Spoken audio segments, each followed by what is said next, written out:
Okay, hello grade 12s. Today we will be starting with strand 1, life at the molecular, cellular and tissue level. And for this first section we will be focusing on unit 1, which is about DNA, the code of life. And then for today's lesson we'll be looking at nucleic acids and specifically DNA. Right. So first, I'm sure all of us know that living organisms are made up of atoms which combine to form molecules. So one of these molecules is DNA, and DNA carries the genetic code for cell specialization and cell functioning. So just a quick reminder, DNA stands for deoxyribonucleic acid. So the DNA packages, or the genes, determine what an organism will look like and how it will function. This is because the genes control protein synthesis, and obviously if a specific protein is synthesized, this will influence how the organism looks and function, as we are made up of proteins. So there are two types of nucleic acids. These are DNA and RNA. DNA stands for deoxyribonucleic acid and RNA for ribonucleic acid. So today we will be focusing on DNA. So where do we find DNA? DNA can be found in the nucleus, and the nucleus is where it is mainly found. And here it forms part of the chromatin network, which you can see here, those little squiggly lines in the nucleus of an animal cell or of a cell, right? Then we also have something called extranuclear DNA. Extra meaning outside, nuclear meaning nucleus, right? So this DNA is not in the nucleus. There are two types of this DNA, and the two places we can find them are in the mitochondria in our animal cells and in the chloroplasts in our plant cells. So here you can see the mitochondria. Obviously this is an animal cell, so also called the powerhouse of the cell, the mitochondria, and this is where we find our mitochondrial DNA. Okay, so what is the difference between chromosomes and genes? So chromosomes are long and thin structures in which DNA is wrapped around proteins called histones, right? So this is your chromosome, that little X that you can see there. And if you could zoom into this, you would see this chromatin fiber inside there, right? And this chromatin fiber consists of histones and then DNA, which like winds around these little beads that are the histones. Okay, so basically that's your chromosome, and this is what the inside of that chromosome will look like. Okay, so then we also have genes. Genes are short DNA segments that code for a specific protein. These proteins determine the characteristics of the organism.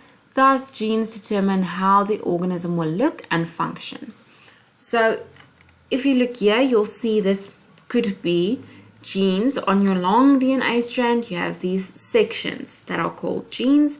And these genes code for specific amino acids, which in turn create specific proteins. And because of those proteins, specific function and appearances come about for different organisms. Okay, so the discovery of the DNA structure. So in the 1950s, two guys, James Watson and Francis Crick, did research at the University of Cambridge. There was also another team involved, and they were Rosalind Franklin and Maurice Wilkins, and they were at King's College in London. So in 1952, this team took the first X-ray photograph of the DNA molecule, and Franklin suspected that DNA had a double helix shape. Then Maurice Wilkins went, without the permission of Franklin, and showed this photograph to Crick. James Watson and Francis Crick then used this information to build their three-dimensional models of DNA. And in 1962, Watson, Crick, and Wilkins received the Nobel Prize for Physiology and Medicine. but unfortunately Franklin had already passed away due to cancer. So guys, this is just a little background. It's not important for you to know all the details. Just remember the last names and what those people did. Okay. So obviously they found out about the structure of DNA and that DNA exists in the form of a double helix, right? So when we unwind this helix, we get a ladder, or it's like a little stick figure. So here you will see that DNA is a polymer, right? A very big molecule made up of building blocks, monomers. In this case, the monomers are called nucleotides. So each of these sections make up your building blocks and they are all called nucleotides. Right. Inside of your nucleotide, you will find three things, okay? So the phosphate group, the sugar molecule, which in the case of DNA is deoxyribose DNA, okay, deoxyribonucleic acid, and then also your nitrogenous base. So there's your phosphate group, there's your sugar, and there's your nitrogenous base. Just note that if you do draw DNA, that it is better to put a D in there instead of an S to indicate that you know which sugar is present in there. So D instead of the letter S, okay? Because when we're working with RNA, we'll put an R in for that sugar, okay? So for your nitrogenous bases, there are 4 types you will notice. A for adenine, G for guanine, C for cytosine, and T for thymine. There are 2 types in here. So the one is called a purine and the other one a pyrimidine. So purines are a bit larger and pyrimidines are a bit smaller. And you'll see here that A and G make up your purines and C and T make up your pyrimidines. So the way that I used to remember this when I was in school was thinking about needing to go to the bathroom really desperately and then holding it in, and when you finally get there you're like, oh, okay? So A and G for purine. It literally has like the word urine in it. So A and G are purines, and then obviously C and T are your pyrimidines. Right. Then you'll also notice that base pairs are held together with these little dotted lines. Those are the weak hydrogen bonds, okay?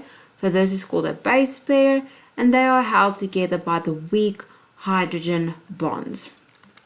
Also note here that this section over here is called your sugar phosphate backbone, and this consists of phosphate, sugar, phosphate, sugar, phosphate, sugar, and the opposite on the other side, sugar, phosphate, sugar, phosphate, sugar, phosphate, all the way down, okay?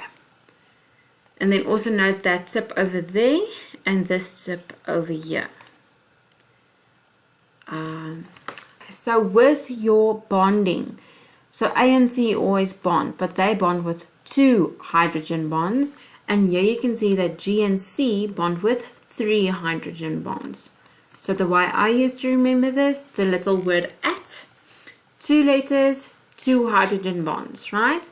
And then G and C bond because they have the same shape, and they are bonded with 3 hydrogen bonds. So because of how they bond, the number of adenine and thymine nucleotides will always be equal, and the number of cytosine and guanine nucleotides will also always be equal, okay? Then just a little comment. So we call these 2 sides the complement of each other, because this one sort of dictates what that one will be. They are complementary, okay? And then the bases can occur in any sequence, and this sequence gives the instruction for the protein to be synthesized. So depending on the sequence of these bases in your DNA, certain characteristics or physical features will be determined. Thus, it is known as the genetic code or code of life. So this is because your DNA codes for specific amino acids to link in a specific order. then specific proteins will form, and those proteins obviously influences our appearance and our functioning. Okay, but we'll get to the protein synthesis just a little bit later. So if you don't understand that yet, don't panic, you will. And that is it for this section. Thank you guys.